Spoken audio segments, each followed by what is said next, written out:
Hey guys, Dan here from your Guitar Academy, back again with the wonderful guys at Guitar Control, and I'm going to show you the last part of this solo.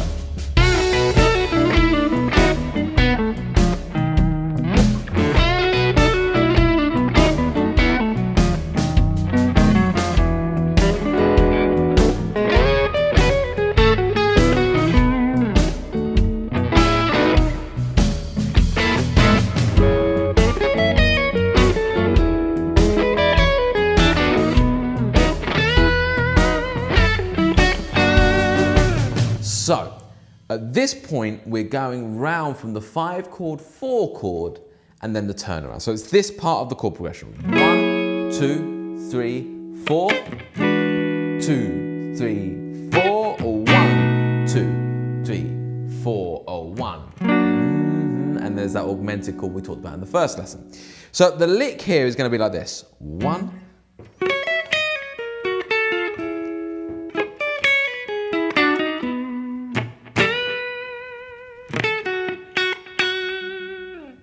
pretty cool, right?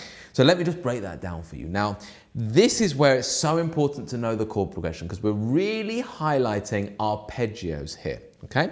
So over the F sharp and the E9, we're gonna basically be doing a really cool version of a dominant 7th arpeggio. So the arpeggio in question is this. So over the F sharp, it's the dominant 7th arpeggio, root, 3rd, 5th, root, 3rd, 5th, flat 7, root, 3rd, 5th, flat 7.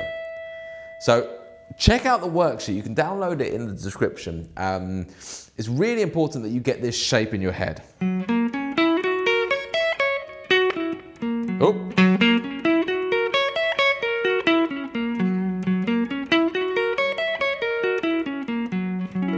It's a dominant 7th arpeggio. You can do the same thing over the E.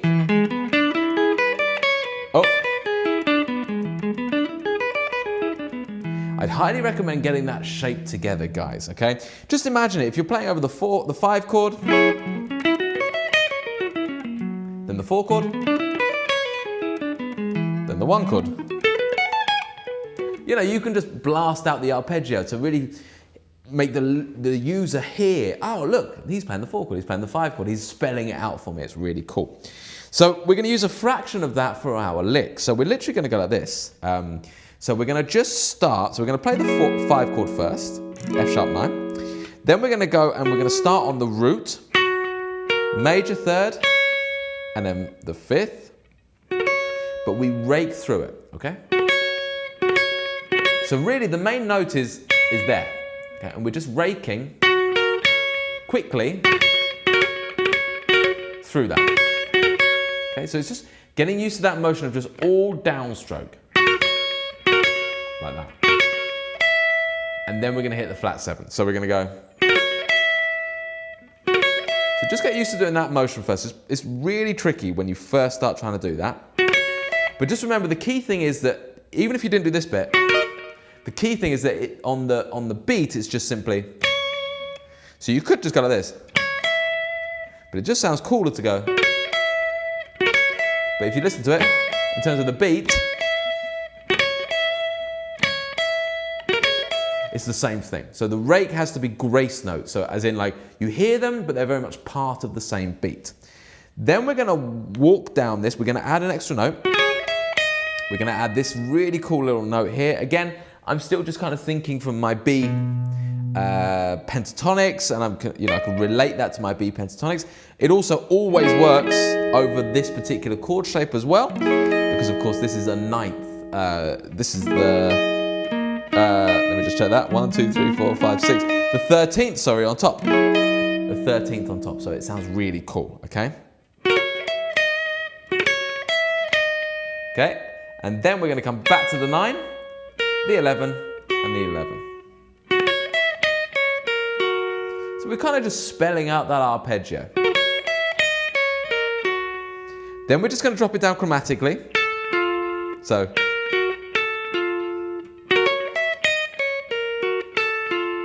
And that's just a really nice way. It's the equivalent of going. We love that little chromaticism in the blues. And then I'm just going to hit those notes there, because that's basically spelling out the E 7 chord, and then repeat the same lick.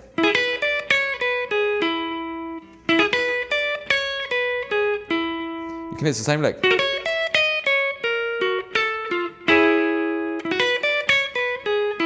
And then I'm going to come back to the flat third, and then I'm going to hit my major third onto the root, because that brings me go from here to here to here. You can hear that progression, right? So if we were to just kind of layer that up with a loop, and we just went 1, 2, 3, 4, and 1, 2, 3, 4, and 1, 2, 3, 4, and 1, 2, 3, 4, and.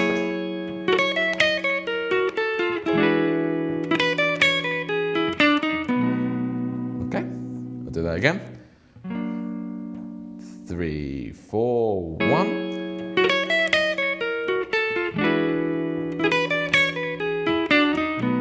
Okay. So that's a really cool way. That's why it's so important to know your chords underneath.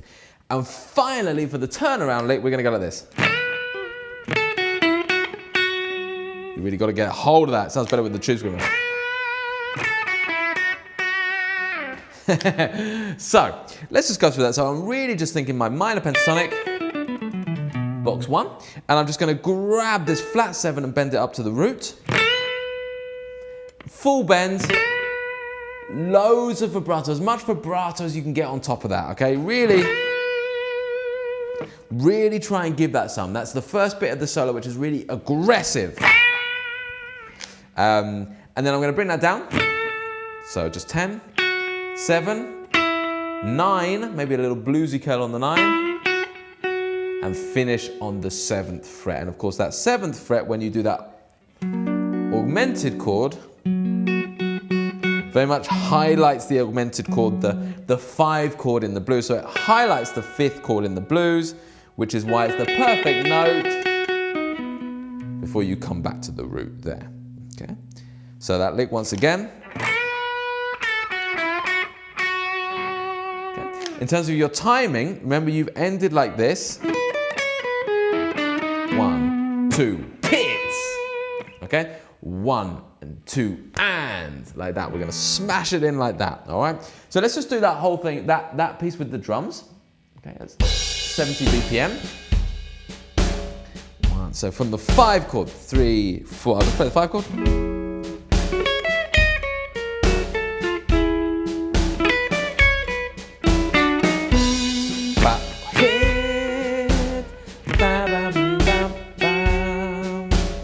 So there we have it. There is the track. And I'm now going to play the whole thing through with 70 BPM. Okay? Whole thing through once, nice and clean, so we can really hear it. And then we can just talk a little bit after that about how you might go ahead and start to get this into improvisation. So here we go. 1, 2, 3, 4.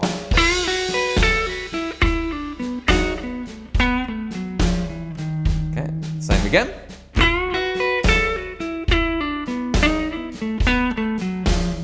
To the 4 chord. Oh.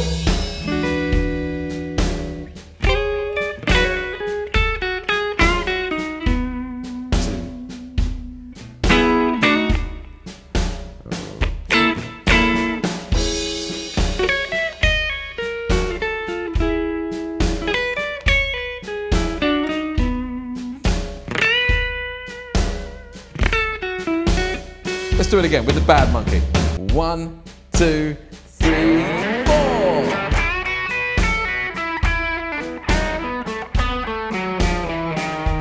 Little inflections there.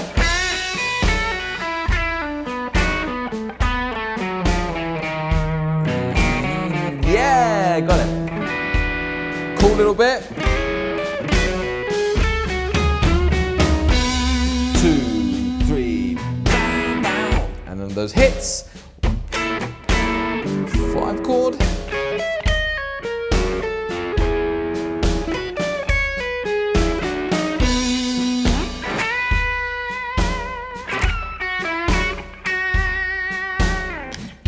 And there we have it, guys.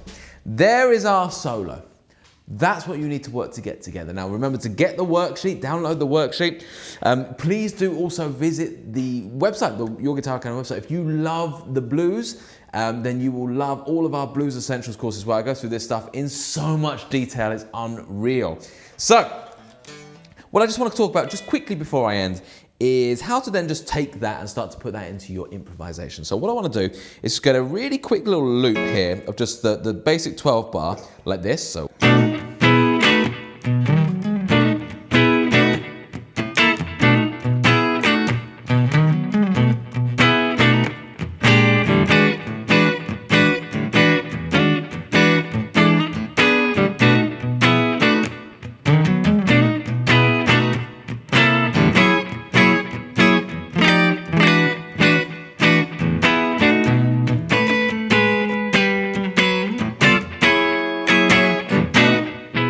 Nice! So I'm going to take one of those licks and try to use them, or I'm going to just try to just use that one over the 4 chord. So I'm going to use this. Sorry, let me just rephrase that. I'm going to take one idea and try to use it properly. So that first lick, I'm just going to really get that into my playing. I'm just going to go over and over with it. Okay, 2, 3, 4. Again.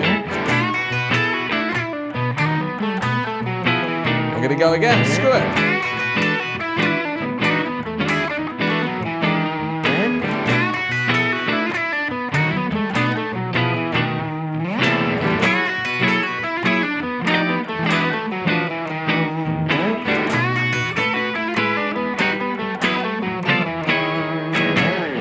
Now, what I want you guys to hear there is that the lick sounds pretty good over every single part of the 12 bar, but certainly there's certain parts of it that are made to go over the 1 chord. You know, that note there, okay? So that's where you use the 12 bar to just go over and over one lick, get it really working. You can play with it a little bit.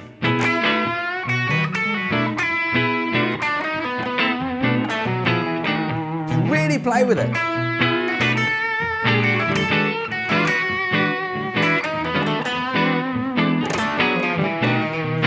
Can put it into the right place, that would be great.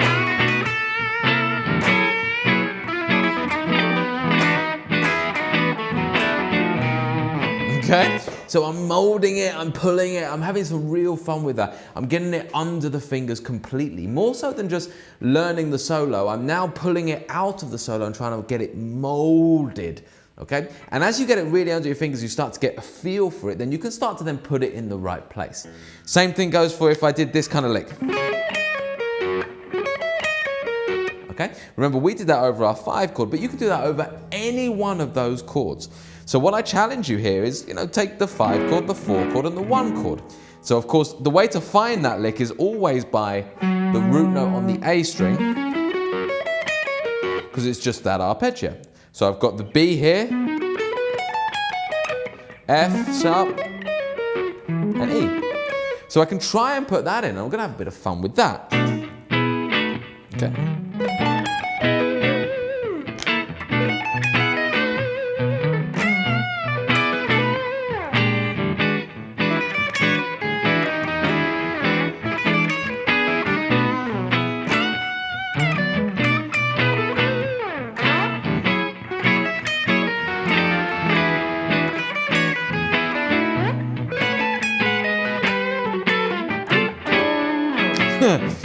And so on. So I'm not here to show off, I'm here to just show you that it's just a bit of practice, right? And I'm taking one idea and I'm using the theory of it, I understand it, right? So I can now try and just put it in these different places, and only by doing it over and over again, molding it, pulling it about, getting it into your fingers, will you really start to get these licks in your improvisation. So that's it from me, guys. I really hope you've enjoyed this 4 set of lessons. I want to thank the guys from Guitar Control for having me. All the links, everything you need will be in the description, and I look forward to seeing you guys again soon.